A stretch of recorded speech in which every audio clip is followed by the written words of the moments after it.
Dan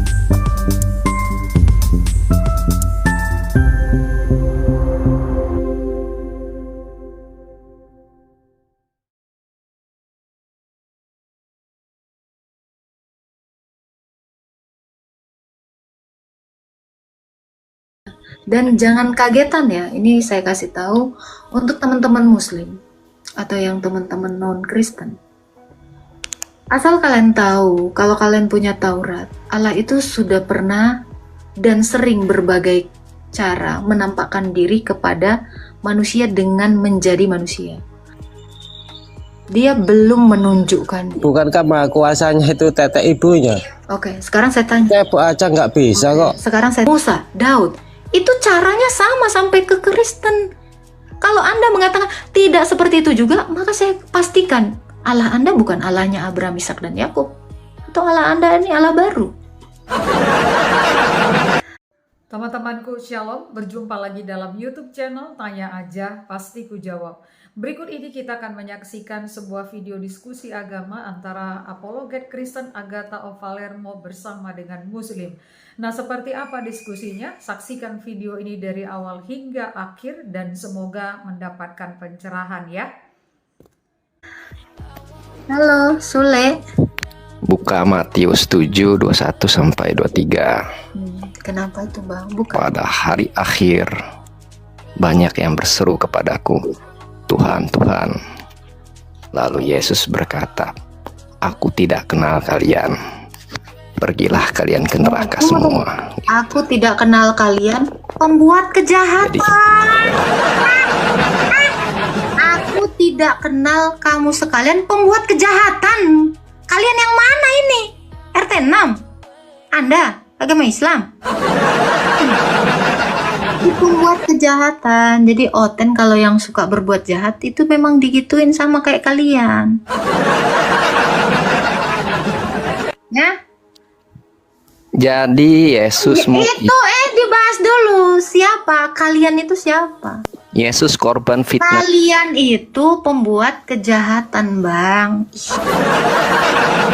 Buta huruf ya, Bang ya? Nih, gue tunjukin ayatnya. Lu kan buta huruf. Santai, Bang. Nyah kalian. Tuh sering aku. Kau jangan kaget baca itu. Aku sering bahas itu, Bang. Santai aja. Ya? Bukan nggak tahu aku ayatnya. Ya? Slow, Bang.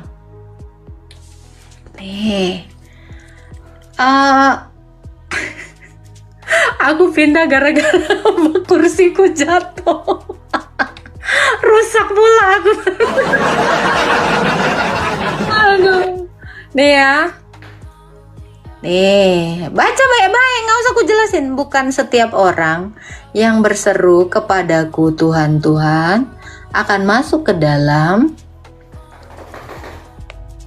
kerajaan sorga, melainkan dia yang melakukan kehendak Bapakku yang di sorga.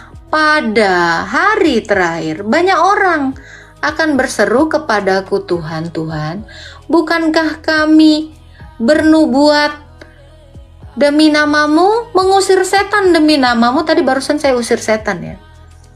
Dan mengadakan banyak mujizat demi namamu juga. Pada hari itulah aku akan berterus terang kepada mereka dan berkata, nih, aku tidak pernah mengenal kamu, enyah daripadaku kamu sekalian pembuat kejahatan. Siapa kalian itu? Ini pembuat kejahatan, Bang. Ih, kau nggak pandai baca?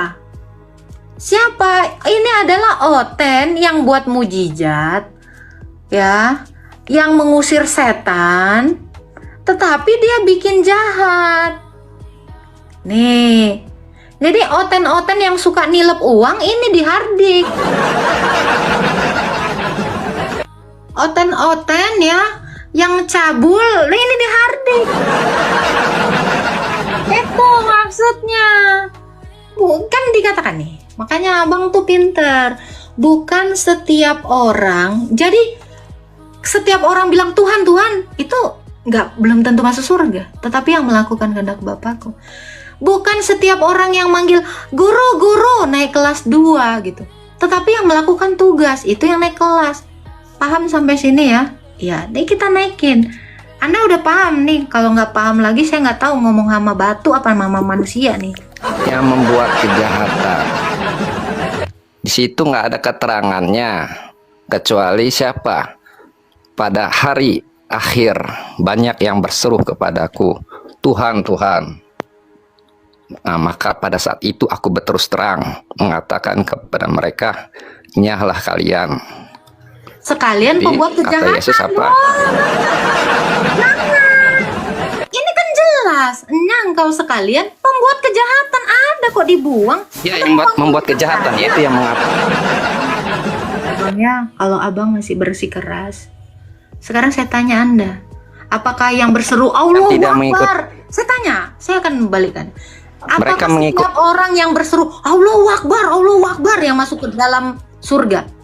Tapi dia nggak sholat, tapi dia cabul, menghamili santri. Ini kayak gini kira-kira bang, ya masuk surga nggak bang? Saya tanya Anda, kalau ada orang yang berseru Allahu Akbar, tapi dia menghamili santrinya, ini masuk surga nggak bang? Dijawab dong. Ini paralel untuk itu. Dijawab bang. Silakan bang, dijawab. Jadi kalau ada orang yang manggil Allahu Akbar, teriak-teriak, tapi dia cabuli itu santrinya, dia nilep uang apa segala macam, itu kira-kira masuk surga nggak? Mereka yang masuk neraka adalah yang tidak. Udah, pikirkan aja ke situ ya. Saya nggak mau mirroring Anda terlalu jauh. Anda nggak pakai otaknya soalnya. Rugi saya berbicara dengan batu. Oke? Sangat rugi Anda bicara dengan batu, berteriak keras pun. Karena apa? Batu nggak ada otaknya. Hah?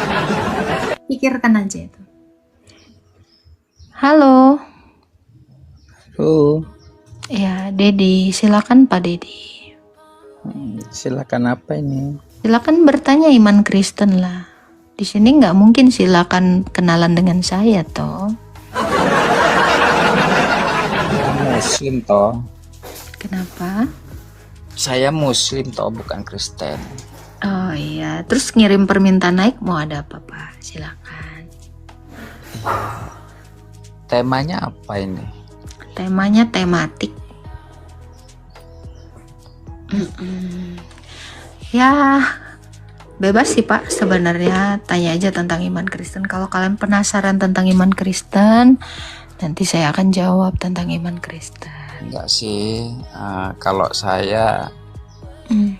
berprinsip gini, mungkin agak sama tapi beda, karena saudara, kawan-kawan saya pun banyak orang kita Kristen, apalagi di daerah Samosir kan. Oke.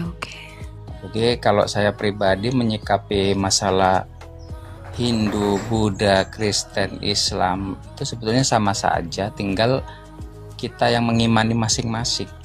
Nah, itu bagus tuh Pak. Jadi artinya kalau saya berprinsip, kalau masalah kitab ataupun yang lain-lain, notabene kita pun sendiri, kita hidup di dunia ini sudah ada itu gitu loh. Dan kita nggak tahu kapan pembuatannya, siapa yang membuat dan bagaimana, kita nggak tahu. Kita tinggal melihat dan membaca dan melaksanakan. Waduh, harus cari tahu dong Pak. Itu nggak perlu. Yang kita perlu itu bagaimana kita hidup, dihidupkan Tuhan di dunia ini. Untuk apa kita hidup di dunia ini? Itu kalau saya seperti itu sih gitu loh. Menurut Bapak, Anda hidup di dunia ini untuk apa? Ya, kalau saya seperti yang saya ceritakan tadi, satu, kita menghargai sesama umat beragama. Yang kedua, nah perintah Tuhan itu kita diciptakan di dunia itu bukan untuk ibadah saja, tapi untuk berkasih sayang kepada sesama. Memangnya Tuhan Anda di dalam kitab Anda pernah mengatakan berkasih sayang dengan sesama? Nah itu tinggal prinsip kita masing-masing. Kan saya bilang tadi, saya artinya orang Islam mengimani apa yang saya pelajari di Islam. Mungkin situ mengimani apa yang dipelajari di Kristen. Sepanjang yang Jadi- Bapak imani, sepanjang yang Bapak pelajari di Islam, kira-kira Allah pernah nggak Pak menuliskan ada di dalam Quran bahwa harus saling berkasih-kasihan terhadap sesama? Allah itu tidak langsung menulis karena Allah itu tidak pernah menulis. Enggak, Tapi maksudnya ada nggak Allah yang itu tertulis? mengutus salah seorang yang diistimewakan kalau di Islam itu Mm-mm, Rasulullah Shallallahu Alaihi Wasallam. mm-mm. Nah, dan beliaulah yang mengajarkan kita berkasih sayang kepada sesama. Ada Dan gitu Islam, Pak. dan Islam ini di kita tidak akan tertulis tapi di perbuatan. Loh, Nah, kalau di kitab tidak tertulis, di perbuatan tahu dari mana? Bapak kan nggak hidup sejaman dengan Nabi. kitab itu ada yang tersirat dan ada yang tersurat. Hmm. Nah, yang selama ini kakak pelajari mungkin yang tersurat, tapi kakak tidak pernah memahami apa yang tersurat, apa yang tersirat gitu loh. Oke, mungkin Jadi- nggak, mungkin jadi nggak kita tersirat. Diberi akal oleh Tuhan itu Iya. supaya untuk berpikir. Kalau kita Hmm. artinya berpedoman apa yang ditulis, sementara kitab-kitab yang ada sekarang ini banyak yang sudah dirubah oleh apa? Oleh Oke. manusia. Oke, sekarang gini Pak, misalnya ya tersurat itu, ayo makan. Bapak bisa menyiratkan itu nyapu, mandi, atau yang lainnya nggak Pak? Oh, bukan. Itu salah. Itu Nah, sudah. makanya Artinya saya gini, bilang artinya gini, kalau ayo tidak kita mungkin makan. sebentar ganti. Ayo kita makan itu berarti bisa kita makan sekarang, bisa itu makan nanti. Saya tidak menanyakan Bisa itu- sekarang itu- karena Nah, fokus kalau kita- kalau ada menyapu, sabar Pak, gantian. Kan saya dari tadi udah dengerin ya. Gantian. Jadi makanya saya tanyakan, mungkin tidak kalau tersurat itu suruh makan, terus kamu tahu-tahu nyapu. Itu maksud saya. Jadi yang tersurat itu tidak akan bertentangan dengan yang tersirat. Jadi kalau tidak ada perintah, kasihilah sesamamu, mungkin nggak Bapak mengasihi? Kan gitu maksud saya. Jadi kalau ada sesuatu yang tidak tertulis, terus diceritakan, digembar-gemborkan hal yang baik-baik, ternyata itu tidak ada. Ini bukannya kalian ini sebenarnya sedang berasumsi. Nah, maksud saya itu, saya menghargai iman Pak Dedi, tapi kalau tidak ada diperintahkan mengasihi sesama, ya bagaimana Anda bisa mengasihi sesama? Saya beritahukan, Anda bisa mengasihi sesama karena Tuhan Yesus itu sudah mendesain kamu itu mengasihi, baik. Nah, kalau Anda mau tahu, jadi kenapa Anda tidak boleh membunuh saya, Anda tidak boleh membenci saya, tidak boleh berbohong? Karena memang Tuhan Yesus mendesain kamu, ada Taurat di dalam dirimu. Sekalipun Tuhanmu tidak mengajarkan, kenapa kamu bisa seperti itu? Itu karena Tuhan Yesus yang menciptakan kamu. Nah, seperti itu ya Pak ya. Jadi kalau tidak ada dogma, tidak mungkin ada doktrin. Logikanya seperti itu. Harus ada dogmanya dulu. Dogma itu materi. Maka baru ada pengajaran doktrinnya. Ya kalau dogmanya tidak ada, tidak mungkin ada doktrin. Pada paham nggak di sini? Ya kalau misalnya ya di An-Anfal ayat 12, makna tersirat dari memenggal, memotong leher dan memotong jari-jari itu apa itu? Apa? Tidak mungkin kita bilang, oh itu lagi pedicure, oh itu untuk ayam, gak mungkin. Untuk yang namanya inul Q, kamu inul iku boring, matikan akalmu, otakmu miring, manusia melahirkan Tuhan. Halo kakak. Sabar Bang. Yang dilahirkan Maria itu bukan ketuhanan, karena Tuhan itu gelar. Gelar itu tidak dilahirkan. Itu yang harus Anda tahu dulu, yang di bawah. Yang dilahirkan Maria itu adalah kemanusiaan dari Sang Ilahi, yaitu Sang Firman. Gitu. Jadi ada tujuan kenapa Allah itu mengambil rupa manusia. Dan jangan kagetan ya, ini saya kasih tahu untuk teman-teman Muslim atau yang teman-teman non-Kristen. Asal kalian tahu, kalau kalian punya Taurat, Allah itu sudah pernah dan sering berbagai cara menampakkan diri kepada manusia dengan menjadi manusia. Kalau kalian punya Taurat Musa, ada di dalam Kejadian 18, Allah itu sudah menampakkan diri dalam rupa manusia. Jadi kalau Allah itu dilahirkan, jangan kaget. Itu, makanya saya bilang, Allah itu maha kuasa. Dia bisa mengambil rupa manusia, bahkan dia bisa langsung menjadi manusia. Seperti itu. Silakan Queen Swedi. Izin bertanya, Kak. Kenapa kitab orang Kristen dengan Yahudi itu kan sama? Seperti perjanjian lama dan Yahudi yang sekarang. Iya. Yahudi yang sekarang nyontek Alkitab kita, Pak. Yahudi yang sekarang ini nyontek kitab orang Kristen. Oh begitu. Yang menjadi sebuah pertanyaan sama saya, kenapa kitabnya sama tetapi Tuhannya berbeda? Siapa yang mengatakan Tuhannya beda? Kalau Tuhannya Yahudi berbeda, ya di abad 1, kenapa orang Kristen beribadahnya bersama-sama dengan orang Yahudi di Bait Allah? Itu menjadi pertanyaan besar. Kalau memang Tuhannya beda, orang Yahudi itu tidak akan membolehkan atau tidak akan mengizinkan orang masuk ke Bait Allah, karena itu tempat kudus. Tetapi kenapa orang Kristen di abad 1 itu bisa, yaitu para rasul orang Yahudi itu beribadah di Bait Allah kalau Tuhannya beda? Yang membedakan hanyalah kemesiasan yang mereka nantikan. Kalau Allah yang mereka sembah itu adalah Allah Tritunggal, Allah yang sama yang disembah oleh orang Kristen. Mereka hanya menantikan kemesiasan, bukan membedakan Allah. Oke. Berarti intinya pada dasarnya Tuhannya sama. Tapi kita lihat terjadi juga Tuhan seluruh dunia ini, seluruh alam ini, itu adalah Allah Tritunggal. Tapi mereka menciptakan ilah-ilah berhala untuk disembah. Jadi bukan masalah Tuhannya sama. Tuhan atas seluruh manusia, atas seluruh dunia ini adalah Allah Tritunggal. Ada yang tidak itu.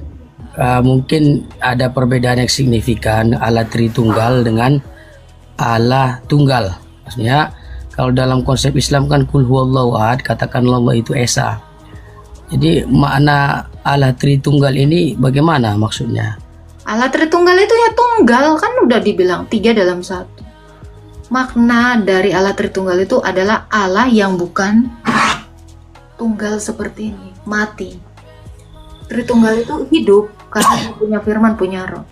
Tapi kalau Allah tunggal yang kayak gini toh, tidak punya firman, tidak punya roh, ini adalah Allah mati. Jadi Allah Tritunggal itu adalah Allah yang hidup. Seperti itu.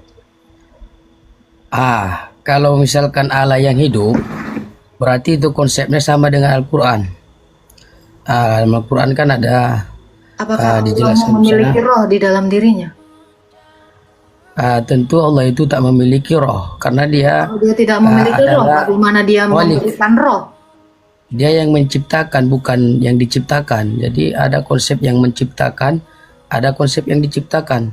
Berarti Allah itu tidak hidup. Karena kalau dia hidup dan tak akan pernah mati, kemudian dia bukan diciptakan, tapi dia pencipta. Coba begini Kak, misalkan kan gini. Itu dulu Pak, mungkin nggak Allah itu meniupkan roh kalau dia tidak memiliki roh? Makanya saya tanya, apakah Allah Anda memiliki roh di dalam itu diri? konsepnya di dalam meniupkan roh kepada Anda. Konsepnya adalah dia maha menciptakan. Artinya ija aroda sayan ayat. Dengan apa dia menciptakan? tentu dengan kekuasaannya, karena dia maha kuasa. Tapi dia bukan diciptakan. Misalnya kan begini, Yesus lahir, saya ingin bertanya nih. Saya masih belum paham ketika Anda mengatakan Allah mencipta dengan kuasa. Apa kuasanya? Dengan ketuhanan sendiri, kemahaesaannya, bahwasanya dia kuasa menciptakan. Dengan keesaan, dengan kesatuannya apa? Karena kalau misalkan masih ada roh di dalam Tuhan, berarti roh itu bisa saja menguasai Tuhannya kan, dan itu tidak mungkin terjadi. Roh bisa menguasai Tuhan, gimana? Karena Tuhan itu harus maha tunggal, maksudnya dia maha tunggal, tunggal dari semua perbuatannya, artinya dia otoritas dari semua. Maksud saya gini Pak, kalau Allahmu tidak punya roh, bagaimana dia memberi roh? Mungkin nggak seorang yang tidak punya permen memberikan permen, logikanya seperti itu. Itu logikanya kalau sama manusia, tapi kalau dalam ketuhanan, apakah Allahmu memiliki nafas? Dalam ketuhanan dia ada konsep pencipta dan yang diciptakan. Kita ini manusia, berarti ciptaannya. Apakah Allahmu memiliki nafas? Allah kena pelanggaran. Apa sih ini? Kayak jadi konsepnya begini Mbak, dalam agama kita yang kita pahami kan. Yang saya tanya, apakah Allahmu punya nafas atau roh? Allah bisa menciptakan nafas, bisa menciptakan roh. Saya nggak nanya itu. Apakah Allahmu itu memiliki roh atau nafas? Coba saya balik kembali Pak. Kalau misalkan Tuhan itu konsepnya dia diciptakan, berarti yang menciptakan dia siapa? Bapak tahu nggak, nafas itu adalah hidup. Makanya saya dari tadi mempertanyakan Allahmu. Apakah Allahmu hidup? Betul. Itu sebagaimana Allah meniupkan roh itu ke rahimnya Ibunda Maria, sementara Ibunda Maria itu kan adalah. Saya tanya, apakah Allahmu punya nafas, punya hidup, punya roh? Dia mampu menghidupkan, dia mampu menciptakan saya tidak tanya roh. Itu. Bagaimana dia mampu menghidupkan kalau dia tidak hidup? Itu dulu. Sesuatu yang tidak hidup itu tidak bisa menghidupkan. Makanya saya tanya, pasti hidup dan tak pernah mati. Masalahnya konsep ketuhanan. Kalau Allah kan dia hidup kemudian mati. Kalau apakah mungkin orang Tuhan itu dia hidup kemudian dia mati? Bisa nggak kita jelaskan? Anda jelaskan dulu Anda, itu nanti bisa saya jelaskan. Yang saya tanyakan saya belum menemukan jawabannya. Apakah Allahmu hidup? Allah saya sudah pasti hidup dan kalau pasti dia hidup, tak akan dia pernah harusnya punya nafas. Dan tak pernah konsepnya kami tidak bisa, karena dalam Al-Quran laisa kamislihi syai'un. Kita tidak bisa menyamakan Tuhan dengan makhluk. Kenapa? Karena itu sangat berbeda. Laisa kamislihi syai'un. Artinya? Tidak ada yang menyerupai dengan dia. Artinya dia tunggal berarti esa. Sesuatu itu tidak bisa menyerupai dia. Tapi dia bisa menciptakan sesuatu yang serupa dengannya nggak? Tidak bisa, karena dia maha tunggal dengan keesaannya. Kalau Anda mengatakan, artinya begini, dia tidak dilahirkan sebagai manusia. Saya tidak tanya Tuhan, dilahirkan, ini dulu. Tak mungkin kalau Tuhan dia tidak serupa dengan makhluknya. Tak mungkin Tuhan dia dilahirkan dari rahim seorang perempuan. Karena kalau jadi Allah ini tidak melahirkan. Ketika jadi dia Allah dilahirkan tidak melahirkan. Pak, satu-satu aja Pak. Coba dulu. Saya tanya, jadi Allahmu ini melahirkan atau tidak? Itu dulu dijawab. Santai aja, santai. Silakan Pak Queen. Apakah Allahmu ini melahirkan atau apa? Silakan Pak.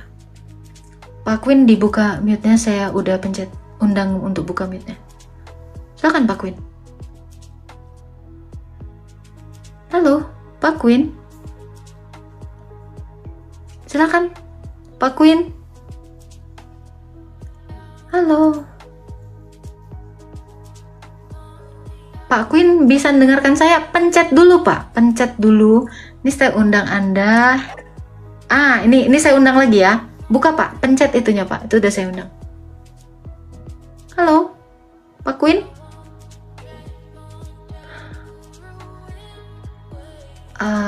Pak Queen, ini saya turun.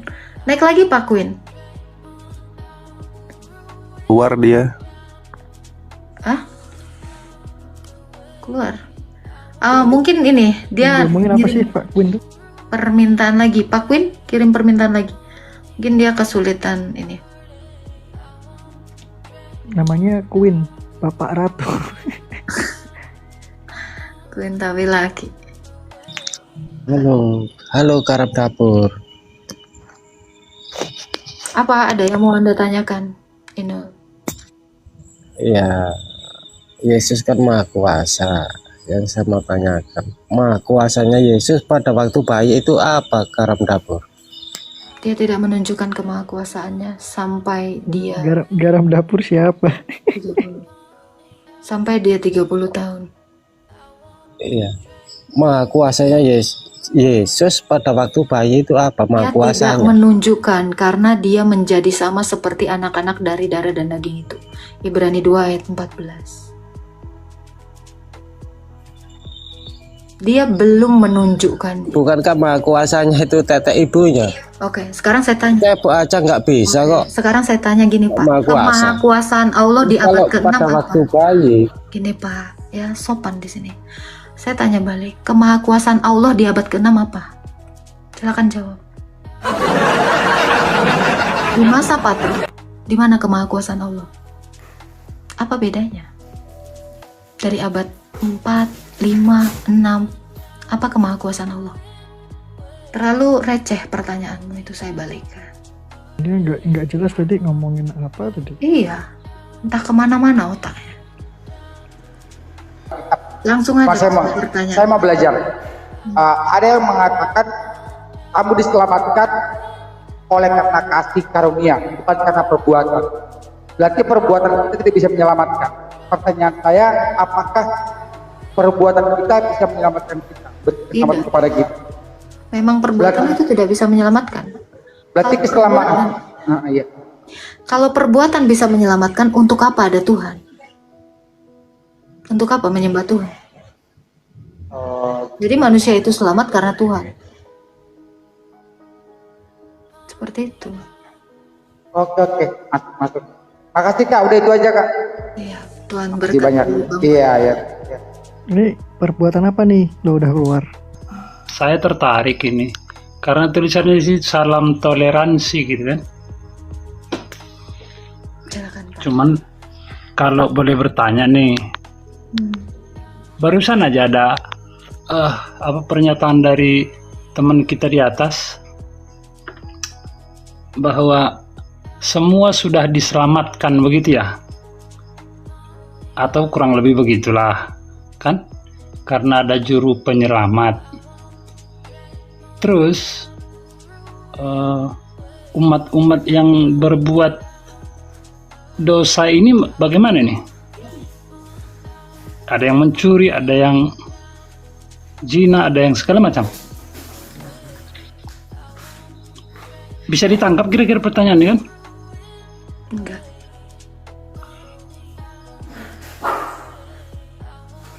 Apakah semua manusia itu selamat? Tidak. Apalagi yang tidak percaya Yesus, boro-boro selamat. Oke lah, kalau dia yang percaya Yesus, Barang siapa percaya dan dibaptis akan diselamatkan. Barang siapa tidak percaya akan dihukum. oke lah. Ayat 16. Nah, kalau dia tadi berbuat dosa, Siapa? ya manusianya tadi. Manusia yang Dia sudah dibaptis, dia sudah percaya, tapi katakanlah dia umat Kristen, tapi dia berbuat dosa. Apakah itu selamat? ketika dia mengakui dosanya, melakukan kurban di bait Allah, yaitu Ekaristi, di situ dosanya diampuni. Semua dosanya diampuni ketika dia bertobat, mengakui dosanya dan bertobat. Kalau bertaubat itu ya, dan kalau diterima begitu ya. Bukan kalau diterima, setiap orang yang mengakui dosanya dan melakukan Ekaristi pasti dihapus seluruh dosanya. Itu sudah pasti. Karena menghapus dosa itu dengan cara berkurban. Dari zaman Adam sampai ke Kristen, tetap cara menghapus dosa itu dengan cara kurban. Itulah yang dilakukan Yesus 2000 tahun yang lalu menjadi kurban di atas kayu salib. Dengan cara itu, melalui sakramen Ekaristi, setiap orang yang berdosa, ketika dia mengakui dosanya dan bertobat, lalu melakukan kurban dengan Ekaristi, dihapuskan seluruh dosanya. Oke, itu aja dulu kita ikuti. Berkurbannya itu apa itu? Kalau Yesus tadi berkurbannya dia disalib ya. Kalau orang yang berdosa tadi bertaubat dan harus berkurban, kurbannya gimana tuh? Itu Ekaristi tadi, tubuh dan darah Kristus tadi. Belum bisa dipahami. Dia ini pendosa nih. Dia pendosa. Dia taubat. Kemudian dia harus berkurban. Nah, berkurbannya apa tuh? Korbannya adalah Kristus Yesus. Gini, dia tuh nggak ngerti Ekaristi itu apa gitu. Iya, Bapak ini Islam? benar. Oke. Sama seperti di zaman Musa, di zaman Adam, di zaman semua para nabi. Setiap ada dosa harus melakukan kurban. Seperti ini cara kerjanya. Jadi dosa orang itu dipindahkan ke kurbannya ini, maka kurbannya ini harus dibakar habis. Dengan demikian bersamaan dengan dosanya itu dibakar habis. Maka orang ini yang menyerahkan kurban itu dosanya sudah dihapus. Demikian orang Kristen juga melakukannya itu. Melalui Kristus Yesus yang menjadi domba Paskah Allah. Jadi orang Kristen ketika mengorbankan Yesus dalam bentuk roti dan anggur, ya, karena Yesus mengatakan tubuhnya itu adalah roti, darahnya itu adalah anggur, dengan cara mengorbankan Kristus, maka dosa orang ini diampuni. Begitu ya. Walaupun agak susah sih saya pahami, karena kalau yang saya tahu itu berkurban kan, berkorban. Bahasanya saya berkorban gitu kan. Korban artinya mengganti. Ya kan, Iya. berkorban. Saya Iya. berkorban demi teman saya. Berarti teman saya yang harusnya mati, saya gantikan. Itu korban. Sudah paham di sini? Iya, tapi yang saya pahami semestinya kalau dia pendosa, dia taubat, kemudian dia berkorban itu begini dia, hal yang kita cintai, contoh mobil kita cintai itu kita kasihkan ke orang. Tidak itu seperti itu orang Yahudi, Pak, mengorbankan mobil. Adam juga tidak pernah mengorbankan itu. Di mana-mana dari zaman Adam, bayangkan ke Yesus itu berapa ribu tahun, masih dengan cara yang sama. Kurban itu bukan mobil. Ini ajaran baru. Kalau orang Yahudi, bahkan nenek moyang orang Yahudi, bahkan Adam sendiri pun itu melakukan kurban. Jangan salah tangkap, Pak. Sebentar. Demikian orang Kristen. Makanya saya bilang, dari Adam sampai ke kami ini runut, masih aturannya sama. Loh, kalau kalian itu agama baru, ya aturannya mungkin tidak sama. Kalian tidak mengerti kurban. Seperti yang saya tadi jelaskan, setiap orang berdosa, maka dia harus mati. Untuk menggantikan agar manusia ini tidak mati, ya korban. Harus sesuatu yang tidak berdosa, itu dibakar habis, dibunuh. Karena upah dosa adalah maut. Jadi setiap orang yang berdosa, dia harus mati. Supaya dia tidak mati, digantikan. Itu yang dilakukan Adam ketika pertama kali jatuh ke dalam dosa. Itu juga yang dilakukan keturunan Adam, yaitu Kain dan Habil, dan sampai kepada Kristus Yesus.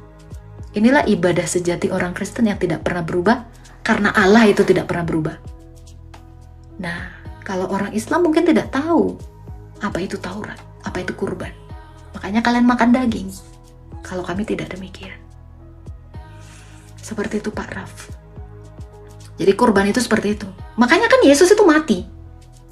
Berarti ketika kami melakukan Ekaristi, kami memperingati kematian Yesus lagi. Itu. Kurban itu seperti itu. Itulah ibadah yang sejati. Sebab di dalam hukum Taurat, tanpa penumpahan darah tidak ada pengampunan dosa.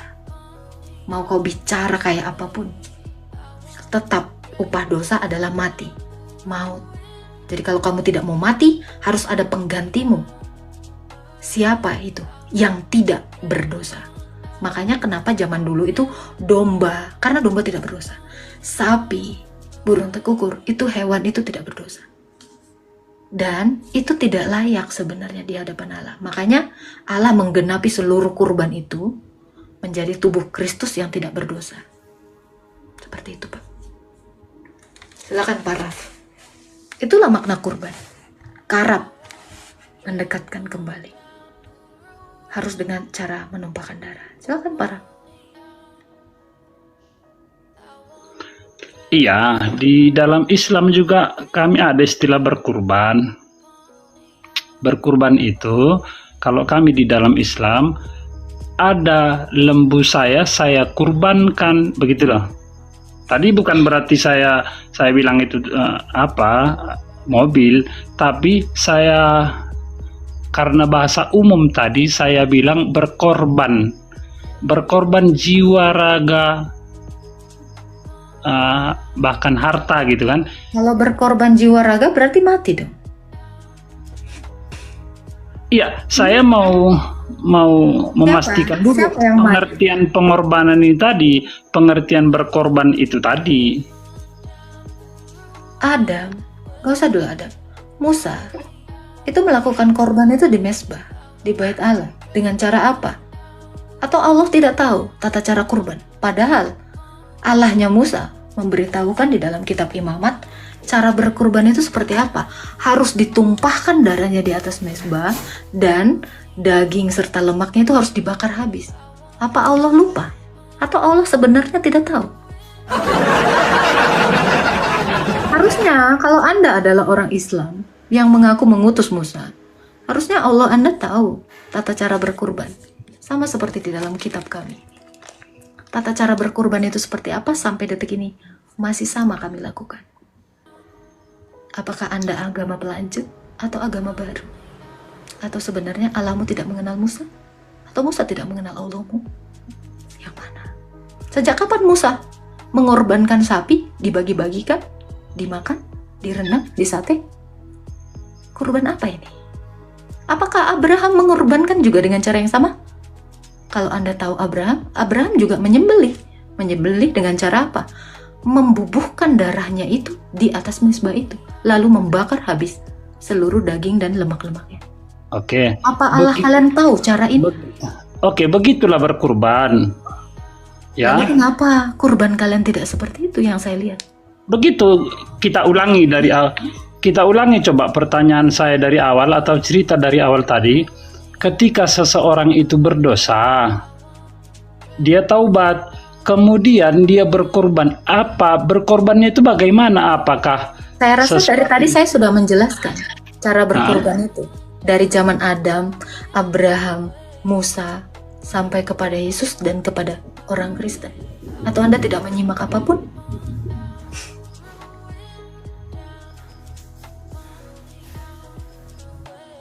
Karena tidak ada berkorban di situ saya. Di situ mana? Yang kita tahu itu kan berkorban itu kan berarti pengorbanan. Toh? Anda tahu nggak?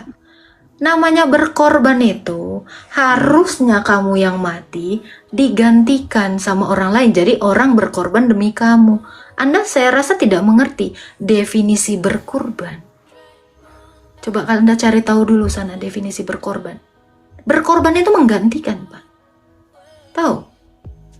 Atau belum paham juga? Tidak mesti menggantikan juga. Tidak ada. Dari zaman Adam, Kain, Habil, Nuh, Abraham, Musa, Daud. Itu caranya sama sampai ke Kristen. Kalau Anda mengatakan tidak seperti itu juga, maka saya pastikan Allah Anda bukan Allahnya Abraham, Ishak, dan Yakub. Atau Allah Anda ini Allah baru. Sejak kapan tidak seperti itu? Itu ketetapan yang tidak pernah berubah. Perihal tentang kurban. Jadi kesimpulannya tuh, orang yang berdosa pun kalau Harus kurban. orang yang berdosa pun itu pasti selamat, begitu ya? Harus melakukan kurban. Itu jawaban saya dari tadi. Tidak berubah jawabannya. Dari zamannya Musa pun tidak berubah. Dari zamannya Abraham pun tidak berubah. Dari zamannya Adam pun tidak berubah. Kurban. Itulah yang bisa mendamaikan Allah dengan manusia. Harus diulangi lagi? Tidak. Ada lagi yang mau ditanyakan, Pak? Ada sebenarnya. Silakan. Panjang sebenarnya. Silakan. Walaupun kalau yang ini saya belum paham ya. Anggap saya belum paham. Karena tidak sesuai dengan logika saya, tidak sesuai. Karena Anda tidak tahu Taurat, Anda tidak tahu Mazmur, tidak tahu kitab nabi-nabi, Anda tidak tahu apapun. Karena memang Anda tidak diajarkan tata cara kurban.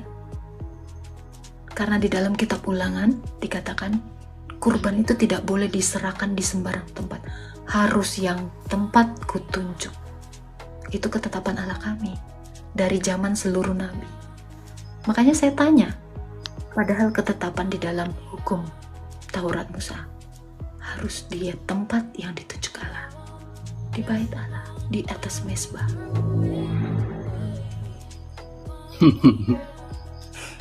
Tapi tidak boleh juga lah merasa benar sendiri juga enggak. Tidak merasa benar, karena ini fakta.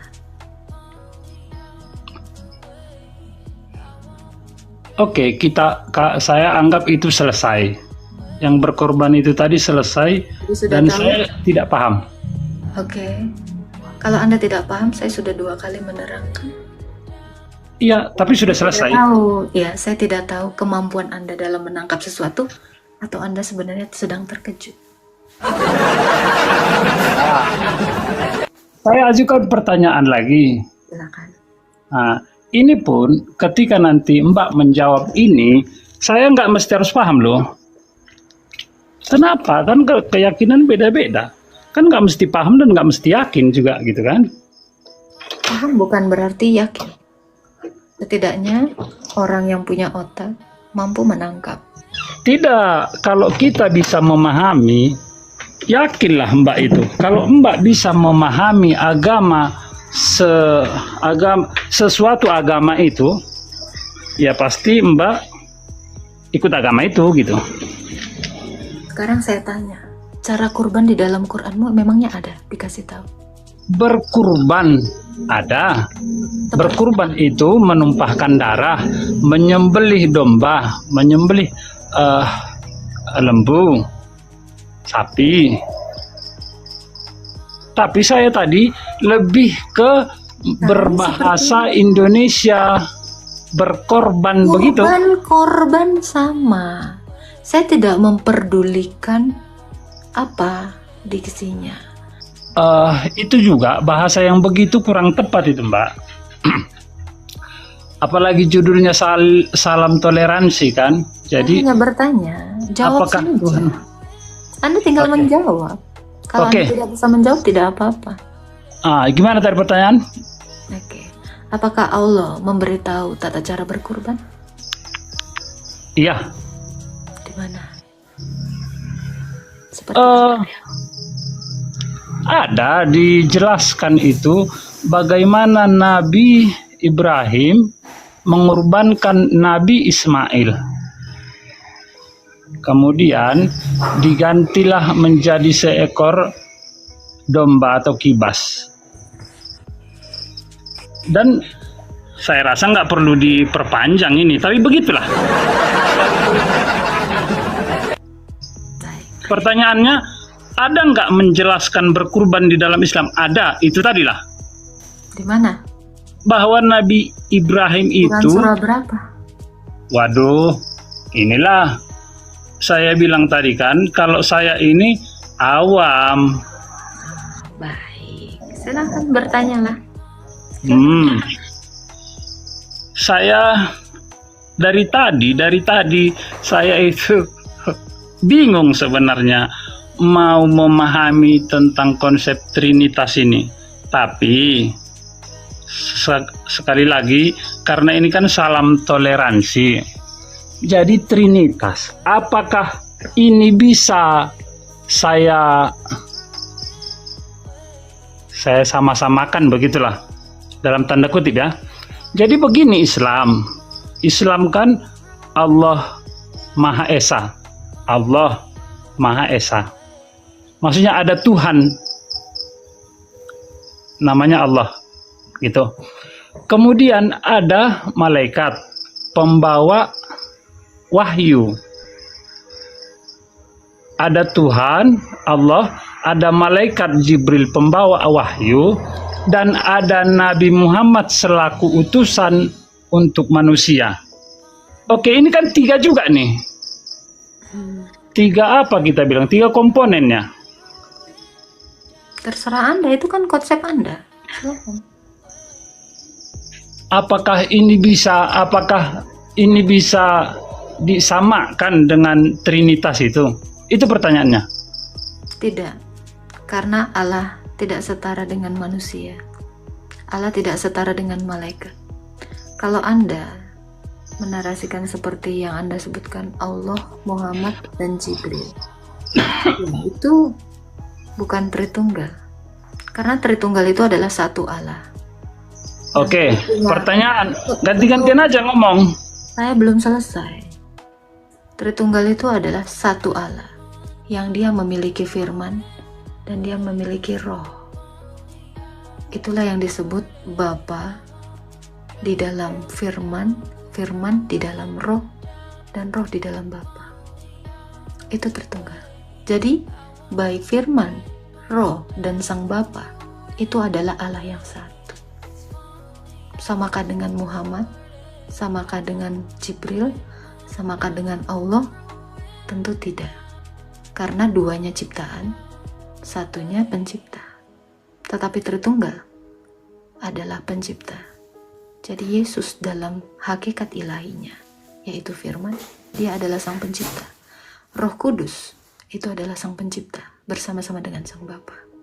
Itu jawaban saya. Silakan Pak. Oke, jadi Trinitas itu tadi berarti 3 harus kita bilang ini 3 ya? Atau gimana? Ini Anda tidak 3 berarti. mendengarkan jawaban saya. Anda dari tadi tidak menangkap apapun yang saya lihat. Kemampuan Anda menangkap sangat lemah. Beda. Kalau saya nanti menjelaskan tentang apa yang saya pahami, tidak juga Mbak bisa menangkapnya. Makanya dijawab sesuai pertanyaan saja. Itu sudah saya jawab. Pertanyaannya, apakah 3 itu 1? 3 dalam 1. Berarti 3-3-nya Tuhan.